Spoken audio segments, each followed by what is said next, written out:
Namaste, Hamesha Khush Raho Betiya. My name is Manisha Singh. Today I am teaching you food hygiene, personal hygiene, plant hygiene, and water quality. Now let's start with the topic. Adoption of good manufacturing practices is the key to producing quality products. When the personnel involved in manufacture adhere to certain norms, their working hours turn out to be pleasant, orderly, and safe. The good manufacturing properties or practices required specified are designed to assist employees to maintain high quality standards, wholesomeness, and safety of the products manufactured and distributed by the dairy plants, educate employees about correct sanitary practices, stress the importance of personal hygiene and cleanliness. Then, personal hygiene is all employees must maintain a high degree of personal cleanliness to prevent dairy products from contamination.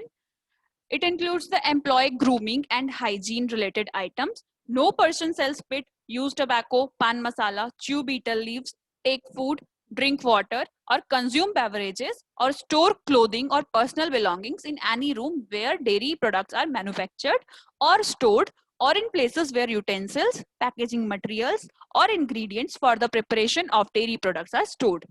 No person who is a carrier of disease or who is suffering from any infectious disease, open sore, or communicable infection of the skin shall be engaged in the manufacture of dairy products. In case of doubt, the authorized doctor shall check the employee for any illness. Next is hair. Hair is an extraneous matter, hazard, and must be kept out of the product. Hair must be neatly combed. A head covering to contain the hair completely as possible in the form of hairnet or a cap provided by the dairy must be worn at all the times. If the hair is not enclosed by a cap, then a hairnet must be worn. Next is no hairpins and bobby pins, hair clips, or any other similar clip is allowed to keep a head covering in place. They must be enclosed in the hairnet. Hair extending over the ears or beyond the top of the shirt collar must be protected by a hairnet. Bump helmets are not considered effective. Hair restraints, and if worn, an approved hair covering restraint must also be worn underneath. No person should comb their hair at the workplace. Men shall preferably be clean shaven. The mustache should be properly covered so that the chances of hair falling in the products do not arise. A neat, closely clipped mustaches and neat sideburns are permissible if the mustache is no wider than around outer edge of the mouth and extends no longer than the bottom of the mouth. Handlebar style mustache will not be permitted. The sideburns are trimmed no longer than the lobe of the ear. Curved sideburns extending towards the corner of the mouth will not be permitted. Beards are an extraneous matter hazard. Because of the risk of the hair loss, any beard must be completely covered and closed with a clean disposable mask. Next is hands. Hands touch product or product packaging all the time, and this may become hazardous to the products. Keep hands and fingernails clean. Keep fingernails properly trimmed. Long fingernails are unsuitable in a dairy. Wash hands thoroughly in a hand washing facility before commencing work and after each absence from the work area, after visiting the restrooms, toilet, after smoking, and at any other time when hands have been become soiled or contaminated. Employees must wash their hands before returning to their work area. In areas designated as critical hygiene areas, hands must be sanitized in the solution provided upon entering the area.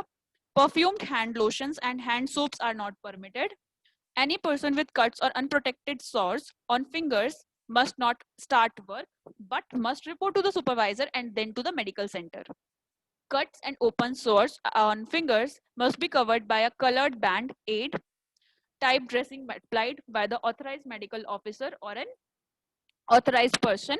Standard flesh colored band-aids or dressings are not acceptable. Next is clothing. Clothing is provided to protect the product from contamination. Clothing must be clean as the start of production and kept clean during the production also. Where clothing becomes soiled rapidly, disposable or plastic aprons should be worn over it and changed frequently for additional protection against product contamination. If you work in a very dirty or contaminated area, such as affluent disposable treat area, change into clean clothes before entering the plant. Pockets above the waist are not allowed. and pockets must be removed or sewn shut to prevent use and to eliminate a product contamination risk. When sweaters are needed, they must be worn under the outer garment to avoid product contamination with loose fibers. Sweaters should be short-haired, no, close-knit, and lint-free. Maintain gloves should use for handling food and food contact packaging. Supplies intact and in sanitary conditions. Gloves shall be of good food grade material. If gloves are worn for handling of food and food packaging, they must be clean and only worn for this purpose. Gloves shall be rinsed in a sanitizing solution before handling any product. Hands must be washed and sanitized even though gloves are worn. Do not carry pen, pencils, thermometers, spectacles, tools, etc. in shirts, coats, etc. above the belt or the waistline or behind the ear. This would prevent articles for falling into the product. And do not use decorative buttons or shirt or apron. They may fall in the product accidentally. Next one is the jewelry. Rings, earrings, badges, watches and other jewelry must not be worn while on the job because hand jewelry cannot be adequately sanitized against the bacteria transmission. Jewelry may fall into the product. Jewelry is a safety hazard with machinery. Exceptions for wearing jewelry is a necklace or a chain where applicable worn under a shirt or t-shirt, small plain sleeper earrings, a plain wedging band which cannot be removed in the only exception to this requirement. Next is the shoes. Keep shoes clean, neat and in good condition. Safety boots and shoes should be worn only at the workplace and is not in any other place to avoid contamination.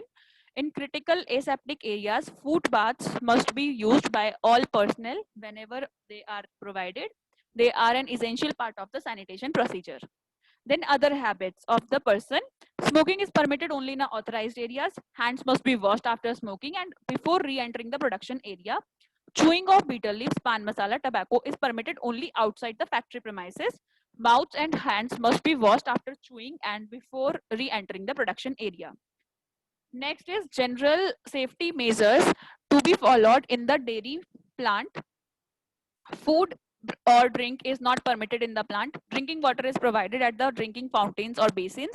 Maintain lockers clean and free of soiled clothing and food materials to prevent attraction of pests. Avoid uncontrolled, uncovered coughing or sneezing in the manufacturing and the packaging area. Wear safety goggles where chemical materials are used and handled. Hearing protection must be worn in designated area. They must be kept clean and do not leave them on equipment surfaces when not in use. Masks should be used in the designated areas. Nobody should be allowed to enter production area without wearing the apron and cap. Use of a muffler is prohibited in the production area. The next topic is the water quality. First of all, the impurities in water. Rainwater is the nearest approach of chemically pure water, but it contains small amounts of organic matter, dissolved gases, principally oxygen taken from the air. The composition of the ground over which and through which it flows after falling to the earth will determine the additional impurities that observe.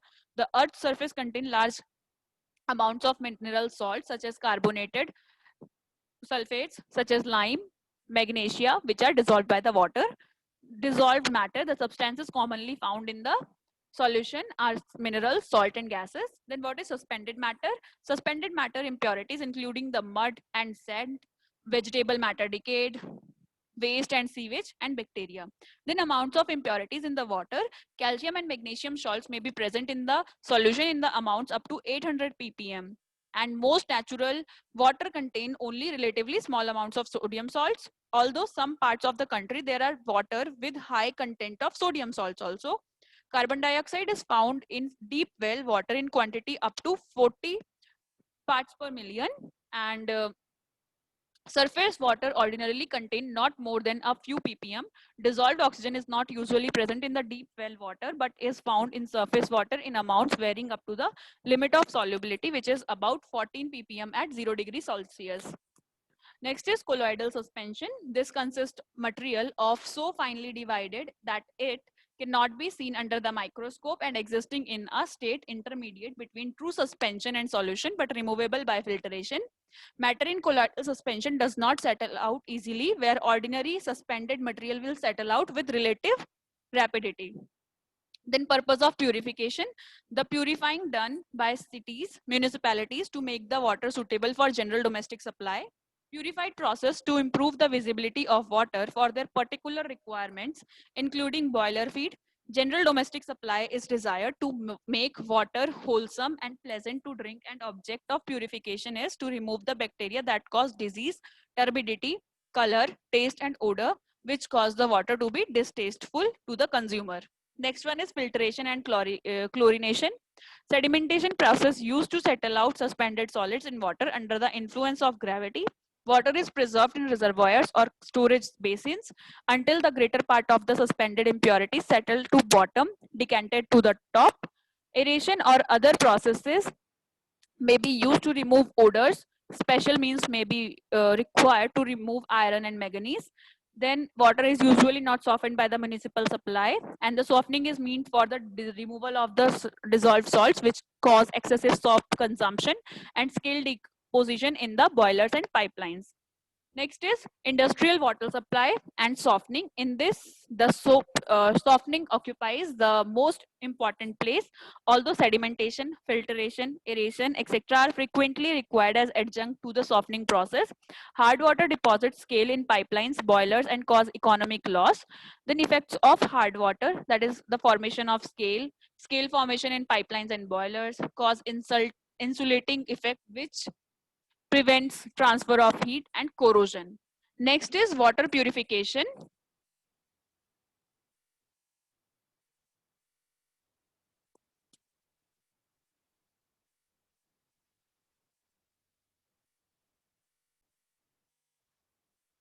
It includes the sedimentation. First one is plain sedimentation, the largest used and single method for removing impurities in water. In plain sedimentation, the water is allowed to stand quiet or move very slowly through artificial or natural basins until such of suspended impurities settled to the water and the relatively clear water from the top. Dissolved impurities, including the mineral salts, cannot be removed, but only the suspended matters can be removed. The degree of impurities removal depends on the length of the retention period, size of the suspended particle, temperature of the water. If higher the temperature of the water, faster will be the rate of settling, and sedimentation basins and size of the suspended particles. Sedimentation basins may be operated continuously or intermittently. For operation, two or more basins are required. One is standing and another is for withdrawal of the water. Plain sedimentation does not include chemical to any sedimentation to the water. The amount of turbidity by the plain sedimentation will cover 60 to 70% for bacterial removal. Next step is coagulation and sedimentation. To reduce the retention period of the sedimentation bags and using smaller basins efficiently, a coagulant chemical is fed to the water as it enters. The coagulant reacts with the alkaline salts which are naturally present in the water and forms gelatinous precipitate which settles with relative rapidity and carried down with suspended matter with water. The most commonly added chemical is alum or aluminium sulfate. Then water supply to the dairy. An ideal water supply is one that is regular, adequate, soft, cold, and free from all impurities. The sources for water supply may be from wells, rivers, tanks, and city water supply. About 4 to 5 liters of water is required per liter of milk handled depending on the type of plant before laying out the water supply system. Therefore, it is necessary to assess the qualitative requirement of water for the plant under consideration. The storage tank should be designed for about 2 days water requirement. Then water requirements of dairy plant. Dairy plants require large quantities of water for steam formation, heating, cooling processes, for cleaning and washing of equipments and floors, etc. Refrigeration machine requires about 2 gallons per minute per ton of refrigeration. Single stage condensing pans require about 2 to 3 gallons of water per pound of water evaporated. Cooling of milk requires a ratio of 3 to 1, that is 3 parts of the water to the 1 part of the milk. Next is bottle washing requires 1 gallon per minute and washes approximately 4 bottles per minute. Can washing approximately 2 gallons of water per can is needed, and water is needed for washing equipments which may be from 20 to 50 gallons per 1000 pounds of milk. Water resources are, the sources of water supply are usually only to the company's own supply and the public supply under the control of municipal authorities. Then treatment of hard water. Hard water contains calcium and magnesium salt in the solution as carbonates and sulfates. Hard water is not suitable for washing as it won't give froth with soap and is also unsuitable for cooling and for some of the industries. Therefore, hard water requires treatment before use. In a tank of hard water, proper proportion of milk and lime is added and stirred with mechanical stirrer and allow settling, and the clear water is pumped out, and then the tank is washed and the process is repeated. This is an intermittent system, but there will be water softness where the system is continuous one. Next is reutilization. Large quantities of water are required for removing the heat from certain equipments, for example, refrigeration, compressors, milk condensing units, etc. It is a good practice to reutilize the same water, but to utilize the water, we have to cool the water to the desired temperature. For this purpose, spray ponds and tower coolers will be very helpful. Hope you all are satisfied with this session. This session is powered by Digital Version 2.0 Jyoti Vidyapit Women's University, Jaipur. If you have any query, please mention it in a comment box. I will resolve them whenever we have a live session. Thank you so much for watching this video.